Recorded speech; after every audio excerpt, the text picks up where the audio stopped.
Today's news for you. Would you walk through a cemetery at night? History comes to life through the annual Moonlight Cemetery and Iconography tours at Elmwood Cemetery. Carrie Phillips is the marketing director for the Historic Columbia Foundation.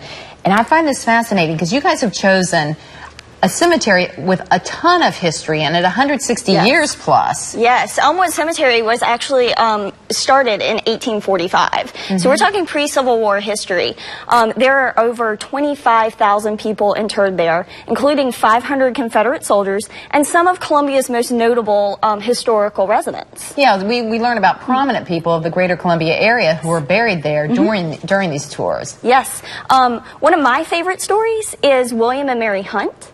Now, William Hunt was the Secretary of State of South Carolina during the Civil War, and his wife, Mary, is famous for saving the original Ordinance of Secession by sewing it into her skirt so the Union soldiers wouldn't find it. Oh, wow, that's fascinating. Yeah. And tell us about iconography. I understand it's the symbols that are on some of these, etched on some of these stones, and that's what will be taught tonight as well. Yes, our 7:30 tour focuses mostly on the iconography. A really good example of that is roses. You'll often see roses on headstones or tombstones, and in various states. A rosebud would indicate a child, a partially open rose a teenager, and always a woman as well. But a rose in full bloom or more open would indicate someone who's a little bit older. Interesting. So the tours tonight, there are two of them. In fact, if we can pull up the information on the screen there, this again is going to be at the Elmwood Cemetery.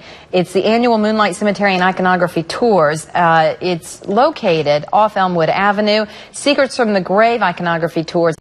The Moonlight Cemetery tour 8 or 8:30, and it, depending on if you're adult, child, whatever, it's $3 to $10. But I've put all the details for you on the big red tent. And I think one thing that is so awesome about this is that you guys have someone dressed in costume to actually do the tour. We do, yes. It really puts you in the mood for history, and Elmwood Cemetery is just a beautiful place to walk through. It is. You know, my running crew, we go through there sometimes on Saturdays, so I'm going to have a whole new look at it with our leader, Neil Derrick, taking us through. If you want to watch the interview again to get the information, follow me on Twitter at Dawndy WISTV or my Facebook fan page, Dawndy Mercer Plank WISTV. Carrie, thank you so kindly. Thank you. Coming up.